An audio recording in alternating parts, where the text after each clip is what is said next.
Hello and welcome to Dice and Demons. I'm Emma and today I want to show you how I built a Morkanaut head. And the reason for making this video is a little bit embarrassing because while it is always great to scratch build stuff, and particularly I think for the orcs because they sort of invite it, I think. The reason that I had to scratch build a head for my Morkanaut is that I somehow managed to lose the original. I don't know how it happened. I mean, as you probably know if you've been following this channel for some time, I usually paint my stuff in sub-assemblies, particularly larger pieces. And so my Morkanaut was in sub-assemblies so that I had like the body, and then I had the two arms, and then I had the two legs, and then I had the head. And I know I did the head, and I know I have primed it. And I thought that it would be in the same box as the legs and the arms. And the painting of the Morkanaut has been an ongoing project for quite some time. So it's been lying there for a month, maybe two, and I haven't looked at it because I was gonna paint the body first and then get around to doing the rest of the bottle. And then once the body was done, I thought that why not start giving it a head? And then the head was nowhere to be found. I have looked in all of the relevant boxes where I have bits and pieces of models lying around. I have cleaned up a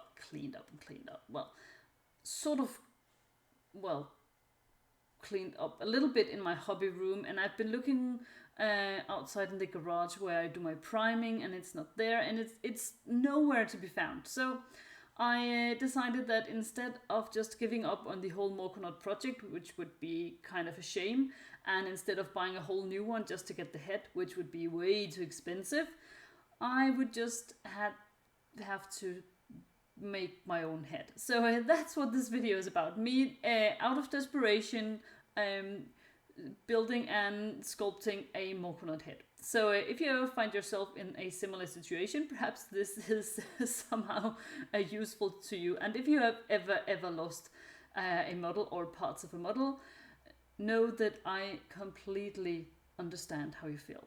So yeah, I hope you get some use or at least some encouragement from this video.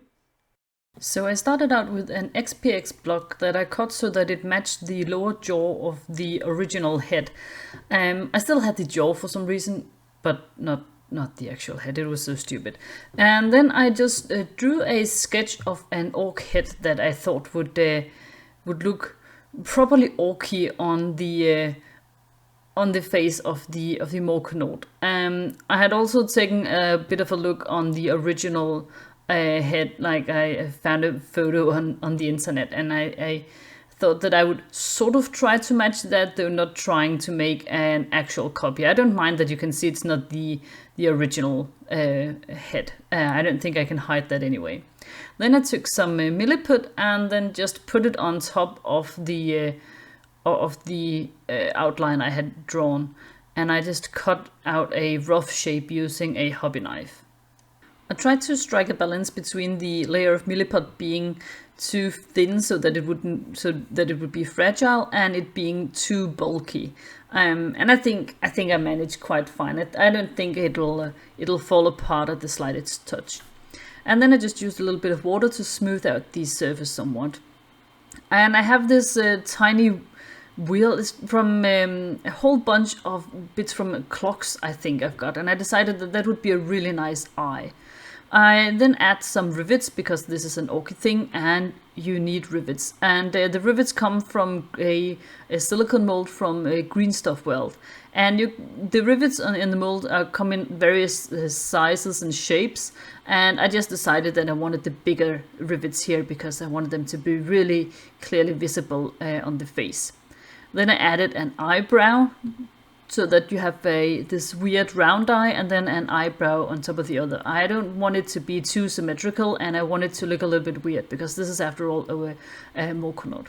And then I decided I wanted to add a tooth. that would stick out over the others, just to add a little bit of variation in the texture and the depth of the face. And then I just added some tiny rivets, holes in the eyebrow to make it look like it was nailed to the rest of it. And then I cut it out here so you can see. And I just let it stay on the piece of paper, and then I taped it to a bottle of paint, because I didn't want the face to be entirely level. I wanted it to have a little bit of curvature, and then I decided the best way to do that would probably be just to leave it on something to dry. While the face itself was drying, I took out some plastic card. I have some plastic card with a couple of different surface textures, and then I glued them to the XPS block using completely ordinary PVA glue. And then once that was dry, I added some bits also from a silicone mold from a Green Stuff World, some industrial looking bits that I had made out of milliput, and also a bit of metal mesh, just to add a little bit more of a visual interest. This will not be the most visible part of the head, but I still didn't want it to just be a completely plain square block of XPS or just some plastic card. I thought it would look nice to have a little bit added to it. Once the face was almost dry, but not completely, I took it off the paint bottle, and it had actually achieved the effect that I was going for. And I was quite surprised how easily it just let go of the paper. I was quite sure that it would be really stuck, and I would have to sort of dissolve the paper under some water or something, but it just let go easily. I think if I had let it harden completely, that would probably not have been the case. The last thing I did was then clean up the face a little bit to make the edges look a little bit sharper, and that's why I didn't leave it to dry completely. It's a little bit easier when it's still a little bit, a tiny bit soft. And here you can see the finished results before I started painting it, and I was actually fairly happy with it. I think it's quite a good quite a good solution to a really silly problem. And here you can see my painted version.